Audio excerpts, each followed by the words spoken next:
सशक्त, शक्तिशाली, स्वाभिमानी, आत्मनिर्भर भारत के निर्माण और विकसित भारत बनाने का बजट है। इस बजट में युवा, महिला, किसान और गरीब सबकी चिंता की गई है। इस बजट को अगर हम देखें तो ये बजट के माध्यम से लगभग जितने वादे या मोदी जी की गारंटी थी उसको पूरा करने का काम किया गया है। रोजगार और कौशल प्रशिक्षण के लिए इस बजट में 411 करोड़ रुपए युवाओं के लिए, जिसमें 2 करोड़ युवाओं को लाभ मिलेगा, इसकी व्यवस्था की है। साथ में शिक्षा के लिए 1,48,000 करोड़ रुपए शिक्षा के लिए इसमें प्रावधान किया गया है।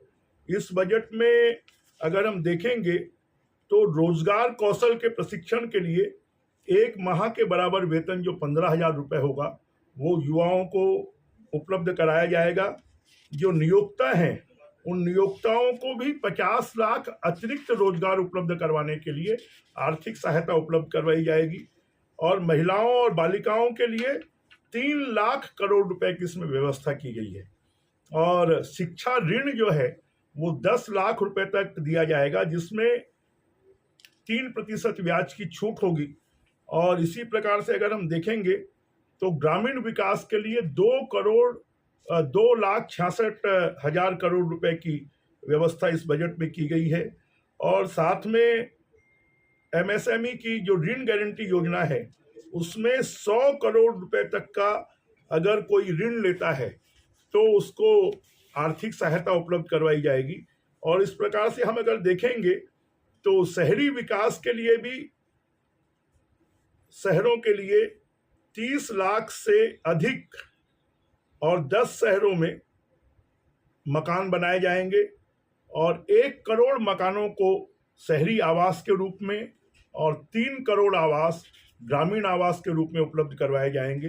तो दूसरी तरफ शहरों की जल आपूर्ति जो योजना है उसके लिए 100 बड़े शहरों का चयन किया गया है। और उसमें मुझे लगता है हमारे छत्तीसगढ़ के भी 5 से ज़्यादा शहर इसमें आएंगे। स्ट्रीट वेंडर के लिए भी इसमें व्यवस्था की गई है। ऊर्जा के संरक्षण के लिए भी व्यवस्था की गई है। और देश को सशक्त बनाने के लिए परमाणु ऊर्जा के माध्यम से एक नई ऊर्जा का स्रोत ढूंढा गया है और उसके भी प्लांट्स लगाए जाएंगे। तो और भूमि सुधार के लिए भी इस बजट में व्यवस्था की गई है। और शहरी भूमि सुधार के लिए जीआईएस का उपयोग किया जाएगा। श्रम संबंधी सुधार भी किए गए हैं। वात्सल्य योजना और नई पेंशन स्कीम भी लाई गई है। और इनकम टैक्स में जितने सरकारी कर्मचारी हैं जो लगभग 4 करोड़ के आसपास हैं और सरकारी पेंशनधारी हैं उनको इनकम टैक्स में छूट दी गई है। तो हम ये कह सकते हैं कि ये समावेशी बजट है और सबकी चिंता इस बजट में की गई है। इसके लिए मैं देश के प्रधानमंत्री नरेंद्र मोदी जी को और वित्त मंत्री निर्मला सीतारमण जी को और पूरे देशवासियों को बहुत बहुत बधाई और शुभकामनाएं। बजट की आलोचना कर रहा है बिहार को लेकर के और जिस तरीके से आलोचना कर रहे हैं जो फंड दिया गया उस पर क्या कहेंगे आप? क्या विपक्ष बिहार का विकास नहीं चाहता? क्या विपक्ष आंध्र का विकास नहीं चाहता? क्या विपक्ष उत्तराखंड का विकास नहीं चाहता? झारखंड का विकास नहीं चाहता? या हिमाचल का विकास नहीं चाहता? तो विपक्ष का तो काम ही आलोचना करना है और वो अपने धर्म को निभा रहे हैं, कोई नई बात नहीं कर रहे हैं। क्योंकि आप छत्तीसगढ़ का प्रतिनिधित्व करते हैं। देखिए, छत्तीसगढ़ को 18 लाख आवास जो है वो छत्तीसगढ़ को ग्रामीण आवास मिलेंगे। छत्तीसगढ़ को 50,000 से ज्यादा शहरी आवास मिलेंगे।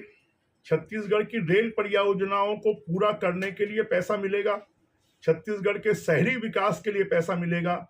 छत्तीसगढ़ के ग्रामीण विकास के लिए पैसा मिलेगा। और छत्तीसगढ़ की विभिन्न परियोजनाएं जैसे पोलावरम बांध को बनाने की बात की गई है, तो पोलावरम बांध के बनने से जो फायदा छत्तीसगढ़ को भी होगा और इसके माध्यम से छत्तीसगढ़ के विकास के लिए भी इस बजट में पर्याप्त संसाधन दिए गए हैं। विजन 2047 जो प्रधानमंत्री का है उसमें छत्तीसगढ़ के को कितना भूमिका आप देखते हैं इस बजट से? देखिए, छत्तीसगढ़ केंद्र के 2047 को जो आत्मनिर्भर भारत बनाने का, जो विकसित भारत बनाने का जो कल्पना है, उस कल्पना के साथ छत्तीसगढ़ भी कदम ताल मिलाते हुए चलेगा और माननीय नरेंद्र मोदी जी की परिकल्पना को पूरा करने के लिए विकसित भारत में अहम योगदान छत्तीसगढ़ का भी होगा।